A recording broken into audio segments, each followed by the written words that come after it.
Welcome to Just Liberty, where justice and liberty meet. I'm Alan Reinach, president of the Church State Council, with my co host, Bettina Krause, editor of Liberty Magazine. And together we're trying to recover religious liberty from the political extremes. Well, Bettina, we have a very interesting case now that may go to the Supreme Court. They've asked the Supreme Court to take it. What is this case about?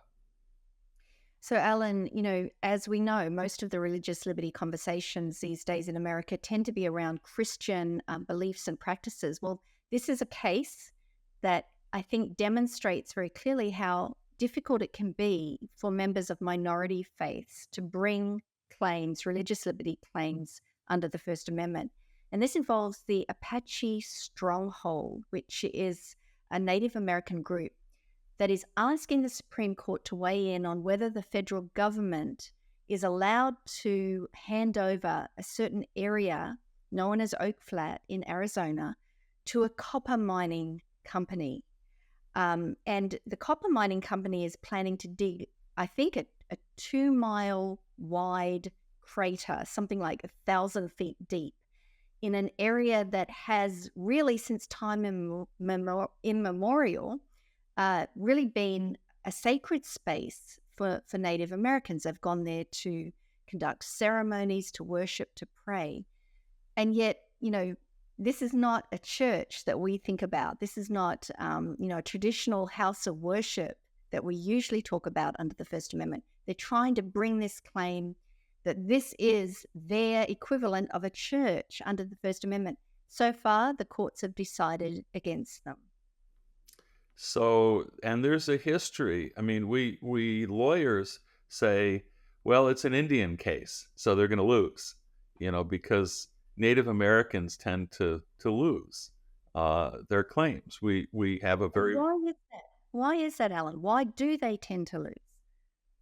Well, I'm not sure that, that I have kind of the definitive answer, but I do think that secular courts have a hard enough time dealing with traditional Western religious freedom claims. They have a much harder time dealing with unfamiliar faiths. But part of it may be the implications. I mean, the Native Americans regard an awful lot of land as sacred. And so if the courts started fashioning doctrine to protect sacred native lands, the implications would be enormous. Now I have visited these copper mines, and suffice it to say that when you're looking down into the copper mines, these huge earth-moving equipments look smaller than Tinker Toys. That's how big they are. The little toy cars, I mean, they're just really huge, deep, vast things. And so, copper is greatly in demand in our tech economy and our AI economy. And we have some pretty good supplies. Arizona's copper country. There's huge copper mines here in Arizona. So that's... Go ahead. No, go ahead. No, I mean, what really gets me about this case, so Alan, you're absolutely right. I mean, clearly the federal government can't protect every, space that's claimed as sacred. But this particular piece, Oak Flat, had been protected by the federal government for something like 6 decades until I think it was 2014. And there was this rider, this provision added to a defense spending bill. And it was kind of added in a way that no one was really aware of it. The defense funding bill was passed. And so that is the sort of the genesis for why this piece of land got So clearly, whoever attached that rider to the bill, knew that this was a protected piece of land, that the Native Americans in that area had been using it for sacred practices. So I don't know, Alan. I feel I agree with you that secular courts have hard enough time, adjudicating under the First Amendment generally. But when you bring these unusual categories, these unusual practices, it becomes even harder for them to recognize these rights. But, the thing that is interesting also about this case are the number of other faith communities, Christian communities, that have, gathered to advocate also on behalf of this Native American group. Well, and in light of our discussion today about how the evangelical world has largely become self-interested when it comes to religious freedom, there are exceptions. And this is one of the exceptions right here, is there's quite a bit of support within the larger Christian community for the Apache interests here. So we'll have to see if the Supreme Court takes this case, but in the meantime, let's get to our interview. We're delighted to have with us today Dr. Barry Hankins, who is Professor of History at Baylor University in Texas, as well as being the longtime editor of Journal of Church and State. Dr. Hankins is the author or co-author of 8 books, and he's not acknowledged widely as an expert on the history of the evangelical movement in America and how it interacts with politics and culture. So welcome, Barry. Thank you. It's good to be here. So to get us started, help us understand what shift has taken place in your view recently over the definition of what constitutes an evangelical. Yeah, well, for about 25 or 30 years, there was a consensus amongst historians that around a religious definition of evangelical. And evangelicals, it was crafted by David Bebbington, the British scholar, and it came to be known as the Bebbington Quadrilateral because it has 4 components. And the components are biblicism, the emphasis on the Bible as the authority for Christian faith and practice; conversionism, the need for a conversion experience; crucicentrism, which I think David Bebbington made that word up, but it means that emphasis on the cross of Christ, the crucifixion of Christ for the forgiveness of sins; and then finally activism, which is evangelism, missions, social justice work, and so forth. Recently, especially in the past 10 to 15 years, there's a group of historians who are really challenging that religious definition. And they're saying that what has really held what seem to be evangelicals in the public eye together are really more political and cultural things. And most recently, historian Kristen Dumais has written a book called Jesus and John Wayne.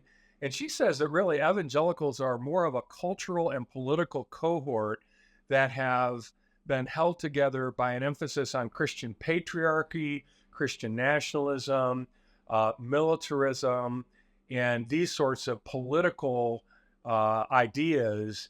And this is what we see now in the media every day virtually, where there's some report on where evangelicals are on this issue or that issue.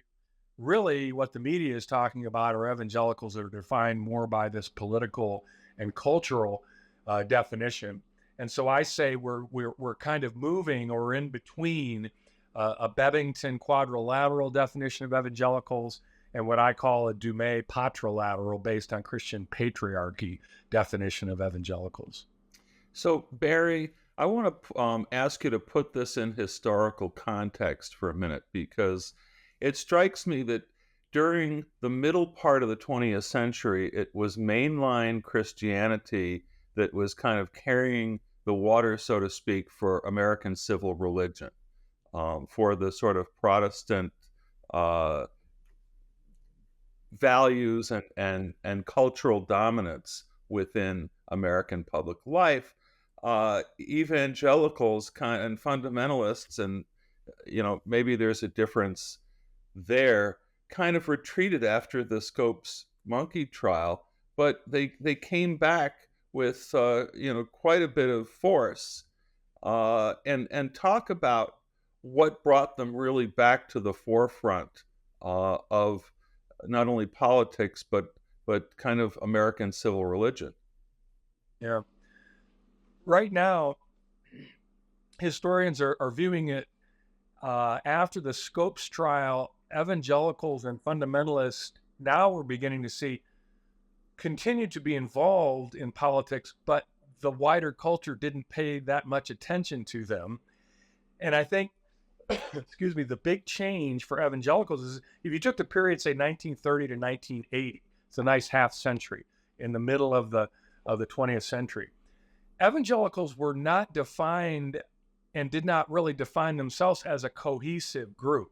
As you just said, the mainline Protestants were the ones that looked like they sort of had a cultural identity and a political identity.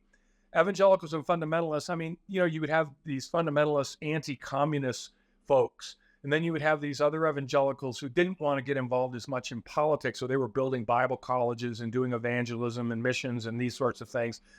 But what happened in the 1970s is that evangelicals began to sort of become an identifiable political bloc, and it has to do with the rise of the Christian right.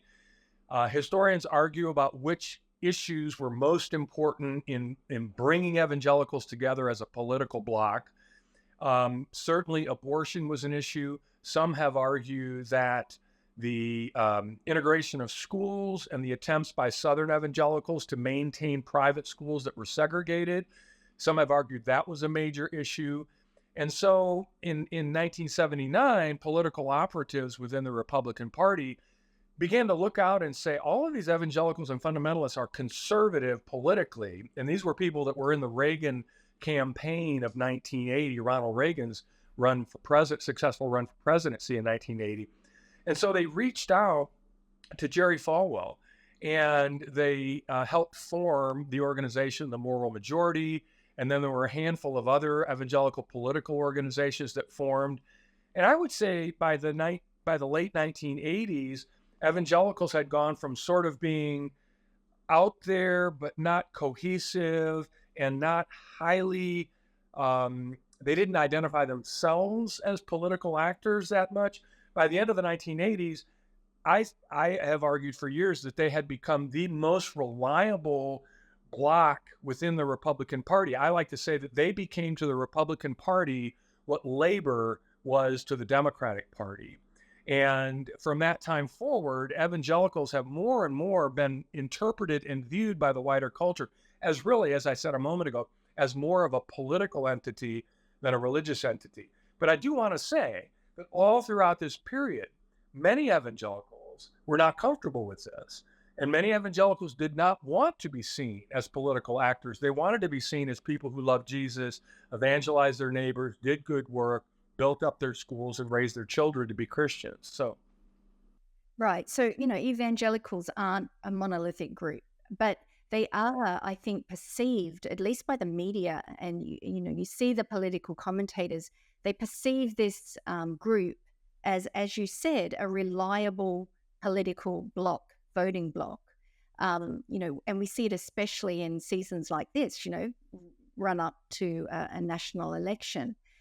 I guess what I am particularly interested in is how this sort of shifting both self-identity and, and understanding of who evangelicals are, how this shifting identity has impacted how they view religious liberty, how evangelicals understand religious liberty, and how they sort of champion that within the public discourse.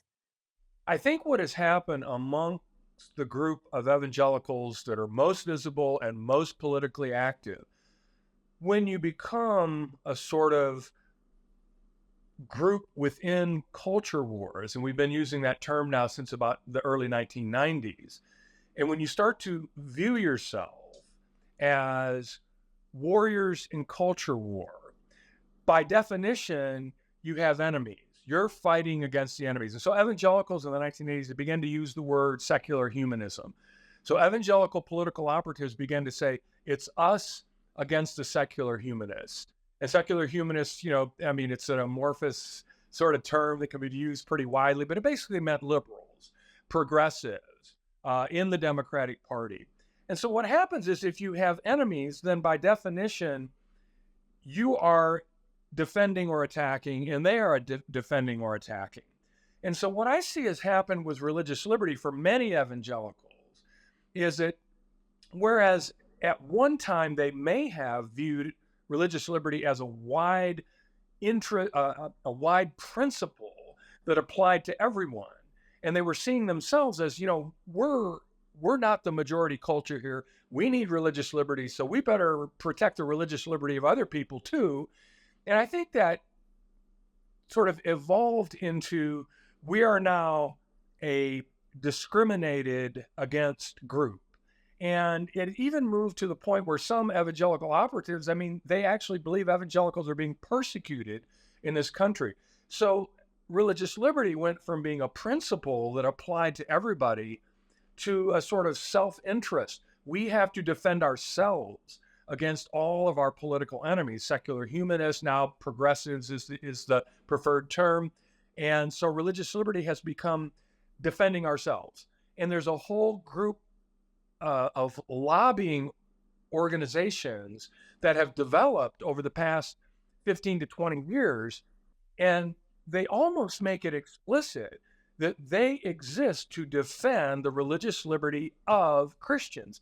And when they say Christians, they really don't even mean all Christians. They mean conservative Protestants. And so I think religious liberty for politically operative evangelicals, by and large, has moved from principle to self-interest. So, Barry, one of the things that troubles me, the gospel, as I understand it, Christ's sacrifice is available to all. He died, to save the entire world. And yet we see this polarization, this sort of, they're out to get us mentality of us against them. And I see within some circles from the right characterizing those who are the progressives or the Democrats as demonic. It's not just that we have policy differences, but casting it in spiritual warfare terms. And I wonder if you have any perspective on how widespread is that a narrow view that there's a certain element within the right that sees this in these kinds of spiritual warfare terms, or how do I understand just how widespread is this sort of, the polarization's not just political, but it's spiritual. Yeah. Well, it's certainly widespread within those who are politically engaged evangelicals in what we used to call the Christian right, and today we just call them evangelicals. I think evangelicalism has always had this component and always had this struggle between preaching the love of Jesus and the judgment of God. And this is a tension within the Christian faith itself. It's all throughout Scripture. That God is a God of love, and God is a God of justice and judgment. And I think, fundamentalists in particular, I've done my work on evangelicals and fundamentalists as being sort of you think of fundamentalists as being the militant, battling wing of evangelicalism. They have always had that, judgment and it's us against them, and we have to defend the faith against those who are attacking and so forth. And I think what's happened is that sort of motif is very useful in politics. And the more evangelicals get active in politics, the more the tendency is to utilize that judgment. Those are evil people that we are fighting, and we are fighting against evil. And so they began to class it in those sorts of terms. But again, I think you have all these people that would fit the Bevington quadrilateral. They love Jesus, they love the Bible, they believe in the crucifixion, the resurrection of Christ, and so forth. And I think a lot of these people in the what used to be the broader evangelical culture are bewildered by some of this. I think they're troubled by some of this. But when it comes time to get involved in politics, whether it's the local school board or voting, there's just nowhere for them to go. And so it's hard to say how widespread this is within the larger conservative Christian population, but it's what we see day in and day out. And it has given evangelicalism this new sort of view within the larger culture of being very judgmental and very easy to identify evil on the other side. So Barry, not long ago, I interviewed Dan Partland, who was the producer for the documentary God and Country, which came out recently in theaters, exploring this idea of Christian nationalism and the rise of Christian nationalism. And I asked him, how far do you think fear has driven into, this Christian nationalist phenomenon? And he said to me, when you've been privileged for a very long time, as Christians have in this country, any loss of privilege feels like persecution. And, and that's sort of the point that you've been making. But look at it from the other side, perhaps. Do you think there are some justifiable reasons why Christians in today's society, where we see rapid secularization, we see, all these disturbing trends of people falling away from the faith, are there justifiable reasons to fear within this culture? Is there anything real there? In the late 1990s, right around the turn of the century, 1999, 1998, legal scholar Douglas Laycock wrote an article that I've referred to many times in the past 25 years. And in it, he said that because our culture is so pluralistic and there is no majority anymore, that at any given time, almost any group feels like they're being discriminated against because everybody's a minority now in that sense.